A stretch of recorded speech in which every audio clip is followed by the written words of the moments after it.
você abra comigo a sua Bíblia em Salmo 107.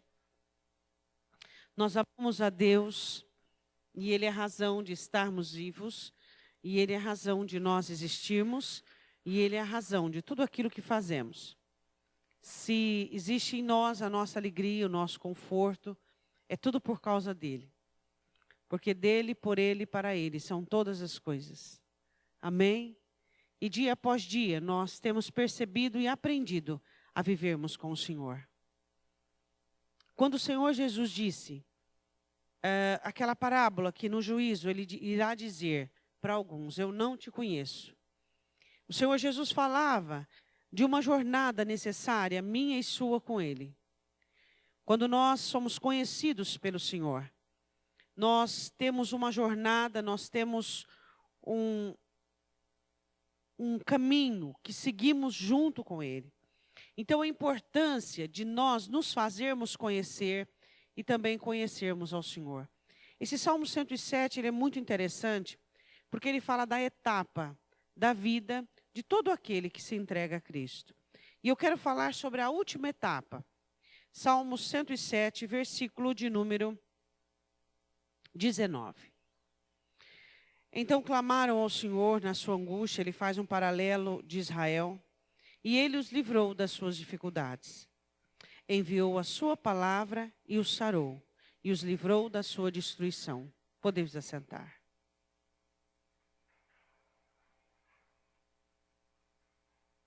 Eu quero começar a meditar com você o versículo de número 19. Você sabe como o ser humano, sobre toda a instabilidade que alguns de nós sofremos, de dar dó no coração às pessoas que sofrem instabilidades emocionais. As pessoas que não têm uma definição emocional, elas sofrem muito. Porque a alma, para que ela tenha uma estabilidade emocional, é como um prédio.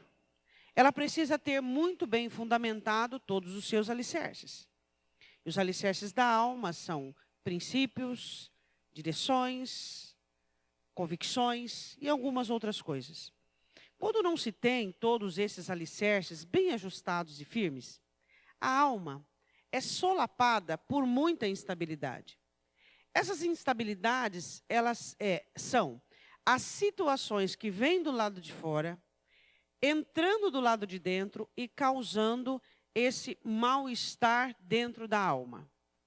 Quando nós temos uma alma muito bem alicerçada e muito bem fundamentada, as situações, elas acontecem e elas chegam até trazer algum tipo de vendaval, mas não se abalam os alicerces. Pode abalar-se as emoções, abala-se alguma situação, mas os alicerces continuam firmes. Por quê? Porque eles são rudimentados. Você continua no mesmo proceder, você continua na mesma determinação. O seu humor dificilmente vira do avesso. Ele sofre alguma pequena alteração, mas nada que venha afligir o outro, nada que venha contaminar o outro. É algo mais seu próprio. Então, o seu humor não vira do avesso. O seu humor pode mudar, mas questões de poucos graus. Por quê? Por conta dos alicerces da alma. E eu quero meditar com você nesses versículos, dizendo assim, olha. 19. Clamaram ao Senhor na sua angústia, e Ele os livrou das suas dificuldades. Essa angústia foi provocada, se você ler os versículos anteriores, pela ingratidão, né? Eu sempre digo sobre a gratidão. A gratidão é vacina. Sabe quando as pessoas tomam vacinas para não adoecer? As crianças, né? Na fase do infanto e tal. Então, a gratidão, ela é uma vacina. Só que a gratidão é algo que tem que ser cultivado todos os dias. A sua alma precisa da gratidão todos os dias. Quando você recreia a sua alma com a gratidão, ela fica vacinada. Ela fica rudimentada para as coisas que aparecem do lado de fora não ter essa maximização que alguns projetam. Porque o problema não é tão grande, a situação não é tão imensa, mas a fraqueza, mas a ingratidão, mas a falta de alegria é que projeta essa maximização nos problemas. Os nossos problemas não são grandes. A Bíblia diz que ele é da nossa estatura. Ele é do nosso tamanho. Mas por que eles se tornam gigantescos? Assim como Israel. Nós projetamos a nossa limitação nos problemas. E é por isso que eles se tornam grandes. Então, aqui eles estavam clamando pela angústia que eles mesmos haviam provocado por meio da ingratidão. Rejeitaram o maná, não gostavam de uma hora para outra, enjoaram, tornou comum, de pão dos anjos a pão comum. Aí eu fico perguntando para você, quantos pães de anjos nós recebemos por dia? Quantas benevolências, só de eu estar vivo aqui e você estar vivo aí, só de nós respirarmos, só de nós podermos dormir, só de nós podermos respirar, olhar para o céu, e quantas outras coisas que nós fazemos em nome do Senhor, do qual, como diz o apóstolo Paulo em Romanos capítulo 1, que todos nós não seremos excusados, porque a glória do Senhor se manifesta em toda a natureza. E nós olhamos e contemplamos ao Senhor. E eles, de repente, não viram mais Deus no maná. Leia aí o versículo 18. A sua alma aborreceu toda a comida. Chegaram até as portas da morte. Quando você não consegue mais enxergar o que Deus te dá e o que Deus faz por você. Às vezes, Satanás converte alguns olhos, algum olhar, para que nós enxerguemos apenas aquilo que não está dando certo e não está saindo conforme a nossa conformidade, conforme o nosso planejado. Eles não enxergaram Deus na comida. Você enxerga Deus no louvor, na adoração, nas batidas do coração, numa leitura, num culto, num banho, em algo que você pode fazer, você consegue ainda enxergar Deus?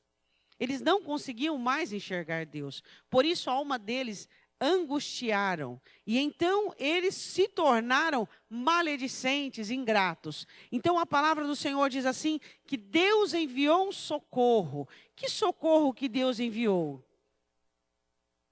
Versículo 20. E enviou a sua palavra e o sarou. Diga para o seu irmão, seja sarado. Seja sarado. Os seus problemas dependem da sua cura. Seja sarado. Os seus problemas dependem da sua cura. Seja sarado. Quando você é curado da ingratidão e você consegue manifestar a gratidão, você é forte. Pessoas gratas são fortes. Quando você é curado da ingratidão, você é feliz. Pessoas felizes são fortes. A alegria do Senhor é a nossa força. Quando você é curado da dependência alheia, você é forte. Porque pessoas dependentes dos outros são fracas. Então você vai ser feliz. A palavra de Deus, ela nos cura. Mas muitas vezes nós temos usado a palavra de Deus apenas como objeto de conquista. A palavra, ela nos sara. A palavra sara, ela vem da terminologia de lepra. No grego, aquilo que cura a lepra. Quantas lepras nós temos visto no meio do povo de Deus? Quanto contágio. Pessoas infelizes, mal-humoradas, mal educadas. Isso no cristianismo não deveria existir. Pessoas sisudas, rancorosas, amarguradas, invejosas, insatisfeitas. E quantos ins nós iríamos dizer? Tudo por quê? Porque não são curados pela palavra. Pastora, mas para a palavra me curar, o que tem que acontecer? Ela tem que entrar no seu profundo. A palavra não pode ficar a cunho superficial, apenas na sua mente. Ela tem que entrar no seu coração. Ela tem que entrar no âmago da sua alma. Dentro daquela situação que Hebreus diz, entre a divisão da alma e do espírito, junta e medula. É naquele lugar que a palavra tem que penetrar. Mas o porquê nós criamos barreiras para a penetração da palavra? Porque nós queremos um convívio superficial com o Senhor. Mas então nós vamos ouvir, eu não te conheço. Nós objetivamos um convívio superficial. Tu me abençoas e eu vou à igreja. Não é isso que Deus quis por meio da igreja. Deus tinha isso aonde? No deserto com Israel. Deus não quer mais um relacionamento de interesses. Deus não quer mais um relacionamento de mandamento sobre mandamento. Deus quer um relacionamento íntimo, de aconchego. Um relacionamento íntimo. Por que você acha que o Emanuel, Deus se manifestou e tinha 12 homens que andavam com ele, que dormiam na mesma casa que ele, que comiam na mesma cama que ele? Deus manifestou em Cristo tudo aquilo que ele queria dizer aos homens. Ele disse por meio do discipulado: eu quero ser amigo de vocês, eu quero a companhia de vocês, eu quero o aconchego de vocês. Em Jesus, Deus manifestou e expressou toda a sua vontade. De que tipo ele queria de relacionamento. Um relacionamento superficial ele teve com Israel. Mas agora, por meio da igreja, o relacionamento é íntimo. Diga íntimo. A palavra íntimo, quando nós falamos de intimidade, nós falamos do profundo. E eu envio a minha palavra e eles são curados. Aí diz assim no versículo de número 20. Enviou a sua palavra e os sarou. E os livrou do quê? Da sua destruição não está do lado de fora. Sabe quais são as destruições que você vive hoje? Foram aquelas que você cultivou ontem. Hã? Sabe esse comportamento seu que não muda? Sua personalidade que não muda?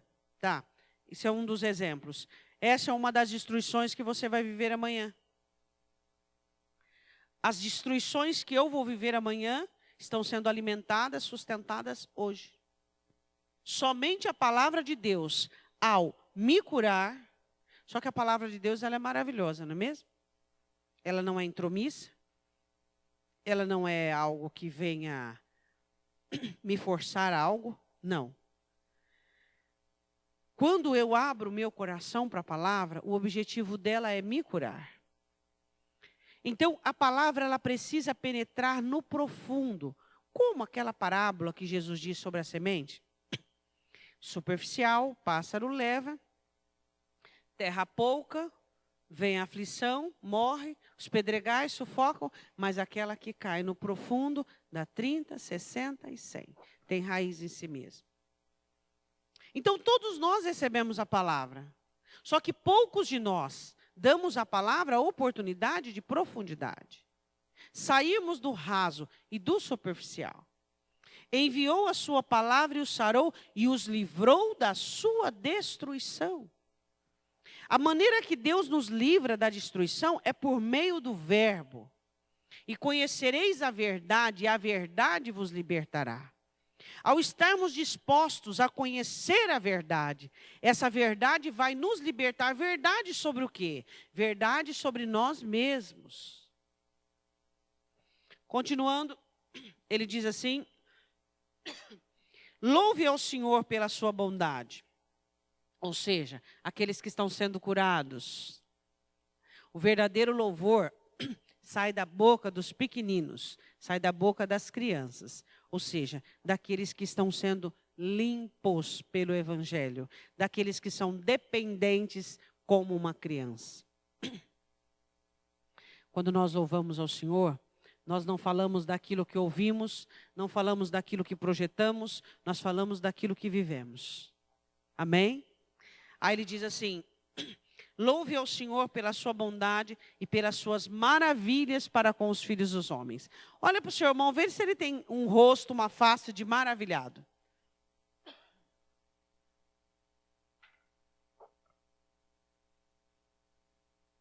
Nós somos maravilhados porque algo de hoje, porque amanhã, porque ontem. Você sabe por que nós temos a face de maravilhados? Olha, foi difícil, mas assentou. Porque é difícil, mas tem uma hora que assenta, não é verdade? Você não consegue entender, você não consegue aceitar, você não consegue compreender, você não consegue. Mas de repente assenta. Tem uma época da sua vida que assenta, que você olha e fala assim, o Senhor me ama. É isso que nos deixa maravilhados. Alguém tão grande, tão maravilhoso, tão poderoso, tão acima, tão sublime. Tem coração para amar, não é? É isso que nos maravilha. Esse amor dele para conosco, esse cuidado, esse zelo. E mesmo que a alma às vezes quer recusar, não quer aceitar, não quer entender, porque às vezes a alma luta, dizendo não, mas não é possível. O Senhor me amar, mas não é possível o Senhor me querer, mas não é possível. Tem uma hora que o Espírito Santo faz assentar, dizendo só aceita. Então assenta aquele amor dentro da alma. E nós ficamos maravilhados porque Ele nos ama. É o que mais nos maravilha em todas as obras do Senhor. Não são os feitos, não são as proezas, nada disso.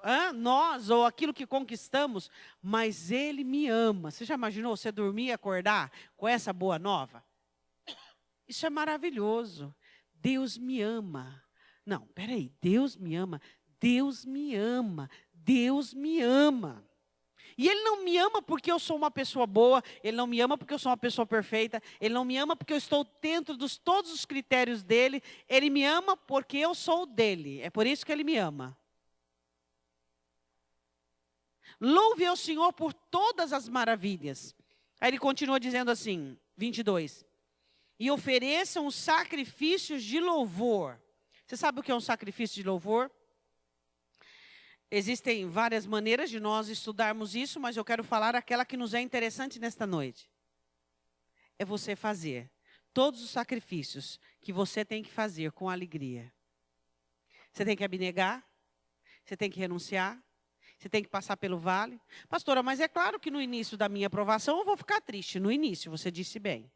Até você se adequar, mas depois você louva o Senhor porque você está vendo seus músculos espirituais, seus nervos emocionais, você começa a reagir, você começa a melhorar, você começa, a começar a andar, você estava rastejando, mas você está de pé, você começa a viver sem pensar naquilo, você consegue consagrar, aquilo não te incomoda mais. Quando a aprovação está debaixo do domínio, quando ela não te incomoda mais. Quando você faz com alegria, com naturalidade. Diz assim, ofereçam a Ele sacrifícios de louvor. A importância de nós, tem gente que acha que vir à igreja é um sacrifício. Pelo amor de Deus, esse não é crente, né? Você acha que vir na igreja? Vir na igreja é o maior deleite que nós crentes temos. É o maior deleite, é o maior privilégio. A igreja foi fundada pelo Senhor Jesus. E Ele é a pedra principal de esquina. A igreja não está em casa, a igreja não sou eu. Quando eu estou orando em casa, eu não sou a igreja. A igreja é isso aqui. Quando 2 ou 3 pessoas se reunirem, aí é a igreja. Aí ele diz assim, louve ao Senhor com sacrifícios de louvor. É quando você passa por uma situação, como Abraão passou. Por uma provação. Você vai e entrega seu filho no monte. Ele não falou para Sara, não falou para o servo, não falou para ninguém. Não fica se publicando as dores, não fica se publicando o mau humor, não fica se publicando a tristeza e o abatimento. Existe alegria em nosso coração, porque nós estamos fazendo parte de um universo chamado Reino de Deus. Nós estamos sendo ensinados, preparados, aprumados. Então existe sacrifício de louvor. Nós louvamos a Deus com alegria, porque nós sim temos dores, nós sim temos problemas, porque estamos no mundo, um mundo aflitivo. E não tem problema nenhum com isso. Não tem problema nenhum. Porque o nosso Deus jamais vai deixar de receber dos seus o louvor, quando eles estão chorando, quando eles estão sofrendo, jamais. Nós vamos louvar a Deus, mesmo lançados dentro de fornalhas, mesmo lançados dentro de covas de leões. Nós vamos adorá-lo, porque Ele continua sendo Deus. E Ele continua sendo bom, porque Ele sabe tudo o que faz. E nós não sabemos nem o que pensamos. Você está entendendo o que é começar a iniciar uma amizade um pouco mais profunda com Deus?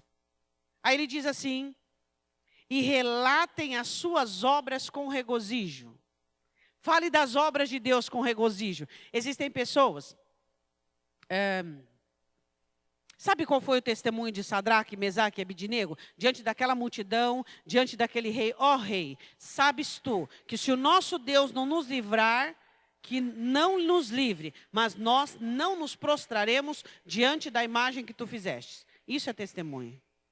Testemunho não é só você contar as coisas boas que se reportam a você. Testemunho é aquilo que você vê Deus. Você diz, irmão, eu estou vendo Deus nessa aflição, mas de uma maneira tão poderosa. Estou vendo Deus nessa provação de uma maneira tão poderosa. Ele está me moldando. Por meio dessa provação, Ele está tirando dentro de mim coisas que jamais eu iria descobrir. Jamais iriam ser perceptível, e está saindo, glória a Deus, está saindo. Eu estou ficando irado, nervoso, invejoso, revoltado, eu estou querendo esganar glória a Deus, porque onde em outra situação eu ia ser um crente camuflado dentro da igreja e ia para o inferno, em outra situação eu não viria isso.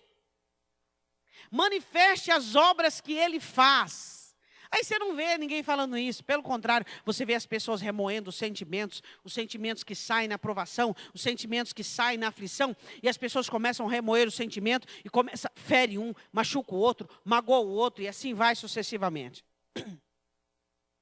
Aí ele diz assim, agora entra aquilo que eu quero dizer para você, versículo 23, os que descem ao mar em navios, mercando nas grandes águas. Fala assim para o seu irmão, sai da lagoa.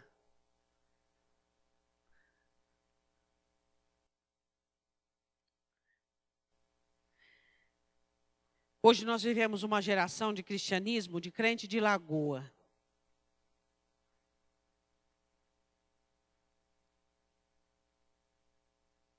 Aqueles que descem com seus navios e vão para as grandes águas. As águas profundas. Aqueles que conhecem a Deus na profundidade. Pastora, quando eu for para grandes águas, o que vai acontecer comigo? Coisas maravilhosas e esplendorosas. Não fique na superfície. Crente de superfície, é difícil você até de lidar com ele. Entende tudo errado. A mente dele é igual um grão de ervilha. A conversa com ele é limitada, o diálogo com ele é limitado, a vida dele é limitada, tudo se resume aos sentidos. Eu vejo, eu ouço, eu provo, eu toco, eu escuto e assim por diante. Tudo. Tudo no crente superficial se resume nos 5 sentidos dele. Tudo. Agora, Deus não vai me obrigar a mercar nas grandes águas. Eu preciso entender que eu preciso de um relacionamento mais profundo e mais íntimo com o grande amor. Pastora, o que faz um crente mercar nas grandes águas? Paixão. Todos nós amamos Jesus. Todos nós, correto? Mas quem daqui é apaixonado por Ele? Como Paulo, que abandona tudo que eu tinha é perda comparado àquilo que eu tenho hoje. Paixão. José, paixão. Pedro, paixão. A paixão de Cristo. Todos nós amamos a Deus. Mas alguns de nós ultrapassamos esse amor e somos desesperados por Ele. Nós somos apaixonados por Ele. Não se tem vida, não se tem graça, não se tem sentido, nada sem Ele. Nem família, nem filhos, nem bens, nem a própria vida. Não tem sentido. Você tem um desespero tão grande por Ele, que você acha que renunciar a si mesmo é sacrifício, você faz com o pé nas costas. Abnegar a sua vontade é sacrifício, você faz com o pé nas costas. Porque o negócio dentro de você já está resolvido. Você quer Jesus, você é louco por Ele. E Ele não é um romance de verão, nem de primavera. Ele é uma paixão de inverno. Ele é uma paixão de deserto. Ele é uma paixão em todo tempo. Qualquer negócio você faz por Ele. E aí, às vezes, você não consegue entender o porquê que algumas pessoas fazem o que for preciso para estar perto dele. Onde é que o Senhor está? No deserto, eu quero estar aí. Onde é que o Senhor está? No vale, eu quero estar aí. Eu não quero estar onde o Senhor esteve. Eu quero estar onde o Senhor está. Onde o Senhor me colocar. Eu quero estar com alegria. Eu quero estar com regozijo, porque o Senhor está comigo. Eu quero perguntar uma coisa para você. Seu relacionamento com Cristo, a sua busca, eu não falo sobre o momento, mas a sua busca é um relacionamento superficial ou profundo? Não tem pessoas que você tem um relacionamento superficial e trivial, mas existem pessoas que você não tem um relacionamento profundo, mais íntimo? Então, baseia-se nisso. O seu relacionamento com Cristo é trivial ou é assim, ó, desesperador, apaixonante? Pastora, mas isso aí não é todo mundo, realmente não é todo mundo. Quem é então, pastora? São pessoas elegidas por Deus, eleitas por... Não. São aquelas que entenderam quem são e quem Deus é. Que não buscam Deus pelo que Ele tem, mas por quem Ele é. Olharam para Ele e disseram, é isso que eu quero. Eu quero isso, eu pago qualquer preço e faço qualquer negócio. Qualquer negócio. Problema, não quero saber mais de problema. Não quero mais saber, eu quero o Senhor. O Senhor está no problema? Estou junto. Essa situação é do Senhor? Estou dentro. Você não é empurrado para a aprovação, você corre até ela. Por quê? Porque você sabe que é dele. Se é dele, você está dentro de qualquer negócio. Essa mensagem é muito crente para você. Mas hoje é terça-feira, é noite de oração. A mensagem tem que ser mais crente mesmo. Uma mensagem dessa é muito crente para algumas pessoas que já estão dentro da igreja há 30, 40 anos. Por quê? Porque sempre tiveram um relacionamento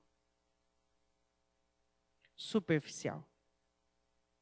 Então nem consegue entender muito o que é que eu estou dizendo, mas só quem vive sabe o que é ser apaixonado por Ele. Ter o gosto do amor. Sabe o gosto do amor dele? Dentro da alma. Isso é maravilhoso. Aí ele diz assim, o que descem ao mar em navios mercando nas grandes águas.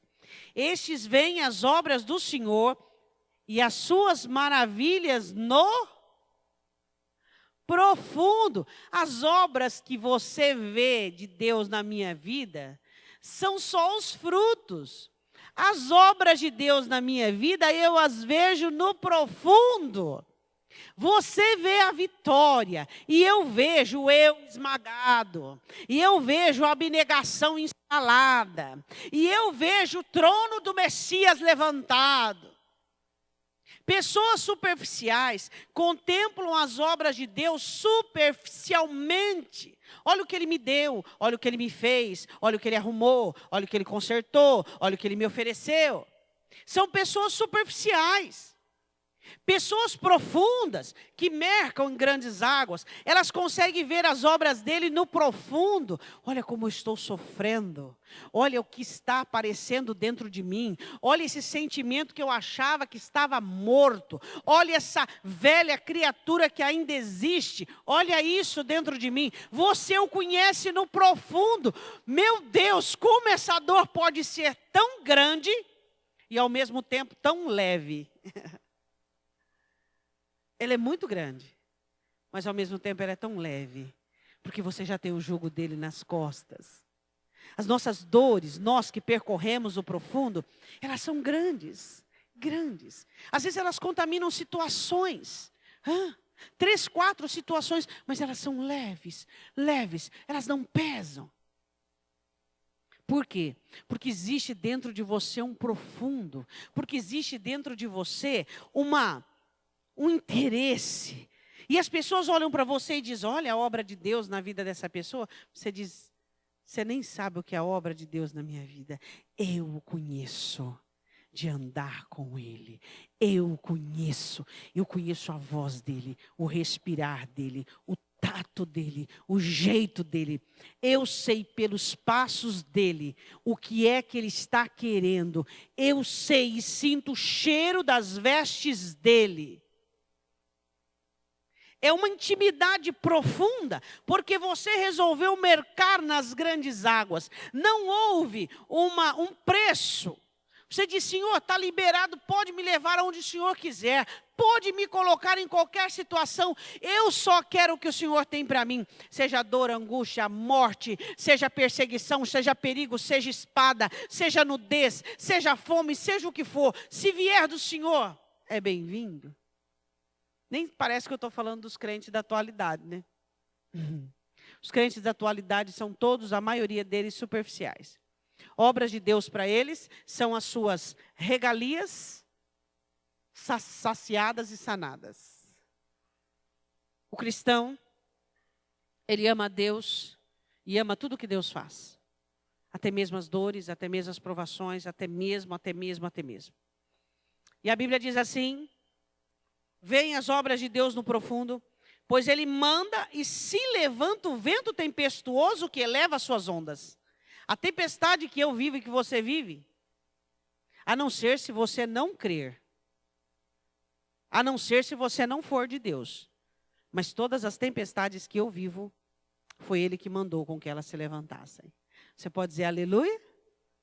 Diga, toda tempestade que eu vivo, foi Ele que mandou levantar.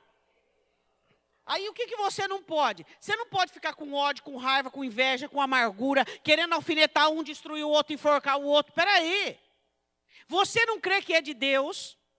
Você não crê que a palavra de Deus diz que todas as coisas contribuem para o bem daqueles que amam a Deus, daqueles que são chamados segundo o seu propósito, para que Ele seja glorificado? Você não crê nisso? Então todas as suas tempestades, foi Ele que soprou o vento e Ele que levantou o vento. Para quê, pastora? Para quê? Lembra aquela pequena parábolazinha que eu contei para vocês do rio? Você olha num rio, num tempo de sol, que não tem vento nenhum. Aquele rio limpo. Aí você já viu um rio depois de uma tempestade, uma grande tempestade, o mesmo rio como ele está sujo? Por quê? Porque a tempestade remexeu o leito dele. As tempestades remexem o leito da sua alma. Então tudo vem à superfície. Tudo vem à superfície. Para quê? Para você vomitar isso nos outros? Para você tratar, trabalhar, enxergar o que é que há dentro de você. Enxergar aquilo que há dentro de você. Esse é o propósito das tempestades. Para você observar o tamanho da sua fé. Para você observar a sua dependência. Para você observar se você estava firme como você pensava que estava. É para isso que vem a tempestade. Aí diz assim, sobem aos céus. Quantas vezes nós subimos aos céus, não é mesmo?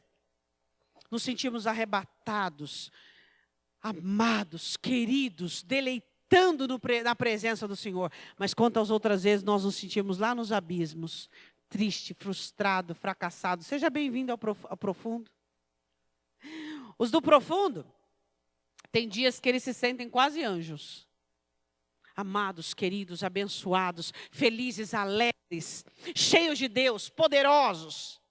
Tem dias que eles se sentem as pessoas mais pequenas da face da terra. Eles são levantados para os céus e rebaixados para o abismo. Por quê, pastora? Para explicar isso eu precisava de no mínimo 1 hora, mas eu só vou dizer uma coisa para você. Esse exercício o Espírito Santo tem que fazer com a alma. Eleva ao céu e abate, para que ela consiga um nível. Pessoas que não são elevadas ao céu, são elevadas soberba. Pessoas que não são abatidas no abismo sofrem de decepção. Eu vou para o abismo, mas é o Espírito quem me leva, por isso não tem depressão. Você vai aos céus, mas é o Espírito quem te leva, por isso que não tem soberba. Então eles são levantados aos céus e abatidos no abismo para que a alma ganhe uma uniformidade. Não tem sentimentos ou emoção que desequilibra para o alto, ensoberbece, ou que deixa triste, arrasado, em depressão, achando que o mundo acabou, desanimado. Não existe, porque a alma ganha um condicionamento. Estes são aqueles que mercam nas grandes águas e que conhecem o profundo de Deus. Ele diz assim, 26, sobem aos céus, descem aos abismos e a sua alma se derrete em angústias.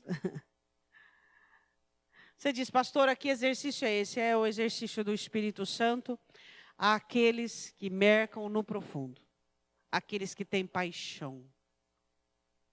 Você sabe que eu estou passando pela vida, né? Já vivi muito mais da metade da minha vida. E você sabe que eu vivi uma vida muito boa.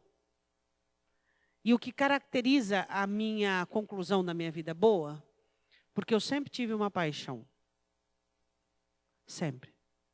Eu sempre fui apaixonada por ele. Sempre.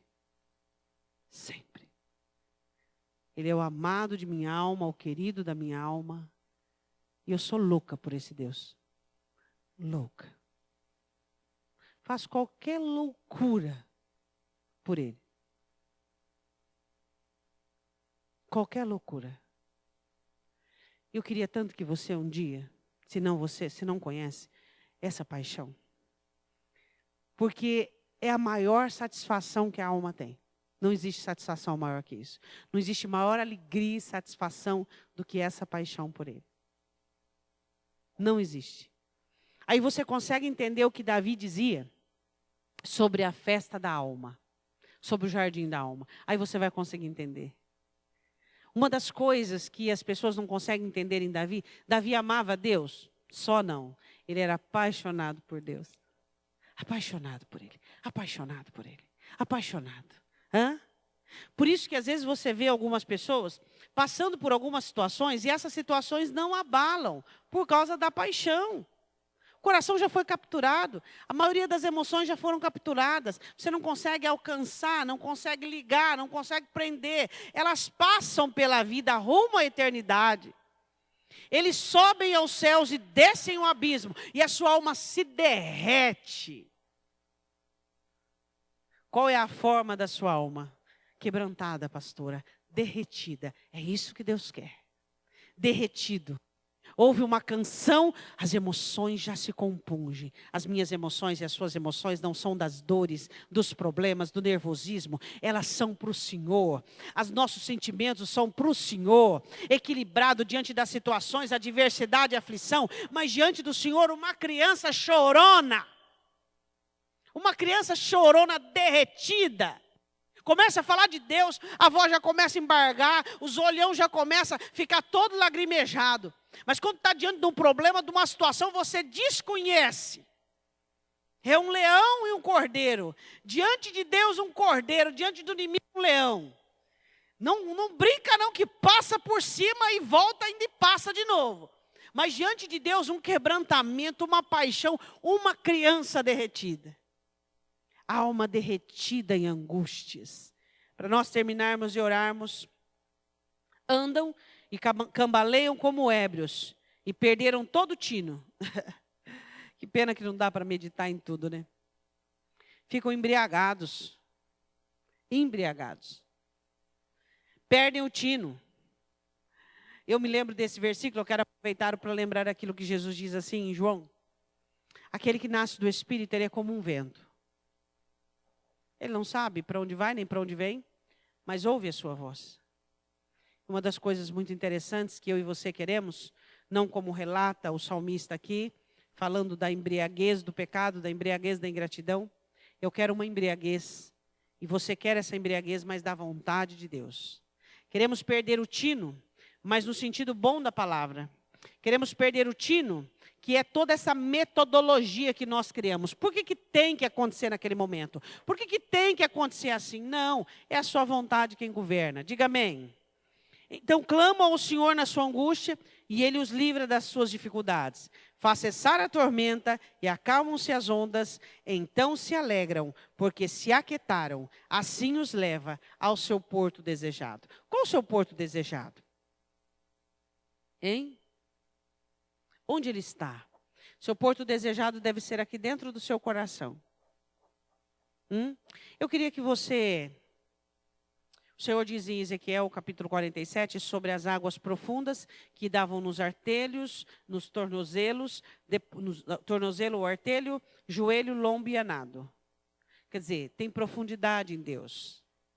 tem profundidade em Deus. Em João, o Senhor Jesus, no dia da festa, disse: aquele que crer em mim, como diz a Escritura, rios de água viva fluirão do seu ventre. Ele estava falando do Espírito Santo de João. Dentro, profundo. Queria que você analisasse a sua profundidade com Deus. Pequena, média ou grande. A sua profundidade, a sua amizade. Pastora, como que eu meço isso? Assim como você mede os seus relacionamentos. Relacionamentos que são superficiais, são triviais, e relacionamentos íntimos e profundos. Você sabia que tem pessoas que têm amigos que são mais chegados do que Jesus? É o amigo que levanta, é o amigo que aconselha. Amigo de igreja mesmo. O amigo que dá o sinal, dá o start. Pera aí um pouquinho. O dia que eu tiver uma amiga, um amigo, ou até meu cônjuge, que for mais íntimo do que Jesus, estou em maus lençóis, né não? É ou não é? Agora, o porquê que você não trabalha para essa amizade ser mais profunda? Por que não existe um exercício de sua parte? Espírito Santo, se tem uma coisa que eu quero saber na minha vida, é amá-lo como ele é digno de ser amado. E bate. Espírito Santo, eu não quero amar Jesus com o que eu sei, com o que eu posso. Eu não quero amar Jesus com amor, não. Eu quero amar Jesus como ele é digno de ser amado. E eu quero um coração para isso.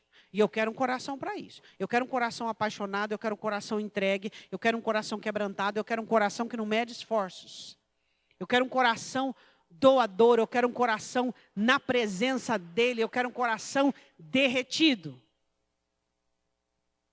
Você ama Jesus? Acredito que sim. Claro que sim. Você é apaixonado por ele, apaixonada por ele. Ele é tudo que você tem na sua vida. Ele é tudo. E você, para poder chorar de alegria, você não precisa ter uma notícia. É só você pensar nele ou senti-lo em qualquer momento do dia e disfarçadamente você começa a enxugar as lágrimas para que ninguém perceba, porque você é louco por ele. Louco por ele. Louco por ele. O dia que você recebeu Jesus no seu coração, eu acredito que você recebeu o Senhor Jesus para valer, como eu fiz. Quando eu recebi o Senhor Jesus, eu digo, pronto, agora eu tenho pai, mãe, amigo, irmão e tudo. Pronto. Agora eu tenho. E Ele é isso. Ele é tudo que você precisa. Ele é tudo que sobeja na sua alma. Ele é tudo o que você tem de mais precioso. Eu amo muitas parábolas, mas aquela de Mateus, que é aquele que encontra a pérola, vende todas as outras para comprar. Não, aquela lá não tem parábola que exprime a paixão por Jesus. Eu leio essa parábola umas 5 vezes por semana. Eu digo, Jesus, aqui ó, vendi tudo para comprar. Todas as outras pérolas são incomparáveis ao Senhor. A pérola de grande valor. Esse é Jesus. Você ainda o vê assim? É muito triste quando o Senhor Jesus torna uma religião na vida das pessoas. É muito desapontador. Eu amo o Senhor, mas isso para mim não foi bastante. Eu queria mais, eu queria o profundo. Eu queria ser alguém confiável, entende? Eu queria ser alguém que fosse provado e que não desse para trás, sabe? Não pisasse na bola. Eu queria alguém que passasse por situações e ligasse na hora e dissesse, opa, Deus está trabalhando. É isso que eu sempre quis para a minha vida. E é isso que eu gostaria que você desejasse para a sua, que você fosse confiável. Sabe? Que você pudesse ser confiável. Um tempo atrás eu disse assim para Deus, Deus, eu me nego em ser um vaso e ser um instrumento do Senhor. Apenas. Eu não aceito. Eu não aceito ser um vaso e ser um instrumento. Só isso não. Eu não quero ajudar os outros e perder a minha alma. Eu quero ser sua amiga. Eu quero mais que isso. Eu não quero. Não quero. Às vezes você se contenta com coisas E a palavra do Senhor diz assim, quem quer, pede. Quem quer mais do Espírito, pede. Por que você não pede mais do Espírito Santo? Hã? Jesus, eu quero deixar de ser uma dona de casa. Eu quero ser uma habitante dos seus átrios. Jesus, eu quero deixar de ser mãe, de ser esposa. Jesus, eu quero deixar de ser filha. Porque a minha maior proeza é a minha função na vida. Jesus, eu quero deixar. Eu quero habitar nos seus átrios até conseguir chegar no Santo dos Santos. Eu quero mais que isso. Mais que isso. Eu não nasci para isso, eu não nasci para ser mãe, eu não nasci para ser esposa, eu não nasci para ser pastora. Esse não é o objetivo da minha vida. Não. Porque eu posso ter tudo isso e ir para o inferno. Eu posso ser uma pessoa muito abençoada por Deus e não ser salva, e não morar com Ele eternamente. Mas se eu for apaixonada por Ele, e eu vou chegar na porta do céu, e eu vou olhar para Ele, e Ele vai olhar para mim, e você vai olhar para Ele, e Ele vai olhar para você, e Ele vai dizer, entra, porque esse é o seu lugar. Porque durante todos os anos da sua vida, você foi o meu lugar. Eu sou o lugar dele na terra. Você é o lugar dele na terra. E quando eu chegar lá, eu e você vamos olhar para ele e vamos dizer, Senhor, eu vim para o meu lugar. Porque durante todos os dias da minha vida, o Senhor esteve aqui dentro. Agora sou eu que entro no lugar que o Senhor tem preparado para mim. Amém? Paixão? Ele morreu por paixão. Eu morro por paixão, todos os dias. Você morre por paixão. Você obedece por paixão. Pastora, por que alguns crentes têm dificuldade de obedecer? Porque não tem paixão. Por que alguns crentes têm dificuldade de relacionar-se com os seus sentimentos e suas emoções e ao mesmo tempo servir a Deus? Porque não tem paixão. Quando tem paixão, as suas emoções e seus sentimentos ficam tudo miudinhos dentro de você, ó. Tudo quietinhos. Nem ousam manifestar, porque a paixão é avassaladora. Tem pai, não tem mãe, aquilo que Jesus disse. Não tem. Imagina uma pessoa amar Jesus mais do que pai, mãe, cônjuge, filho e filha. O que é isso senão paixão? Todos os outros sentimentos na sua vida, amor, todas as emoções ficam bem miudinhas, porque a paixão manda, paixão governa. Eu queria que você dobrasse o seu joelho no chão. Eu queria que você pedisse só uma coisa para Deus, nesta noite. Eu quero ser apaixonado pelo Senhor. Eu quero ser apaixonado pela tua presença, pelos teus átrios. Espírito Santo de Deus. Eu sei que só o Senhor pode levar a uma intimidade de comunhão com o Pai. Só o Senhor, porque a sua palavra diz que aqueles que pedem do Espírito, Deus dá liberalmente. Quem sabe o seu coração está tão envolvido com essa vida, tão envolvido com assuntos tão frívolos, como vestir, como comer, como usar. O Espírito Santo está convidando você nessa noite. Dizendo, seja um apaixonado. Seja um apaixonado. Neste século. Onde até mesmo o amor de muitos estão se esfriando. Seja um apaixonado.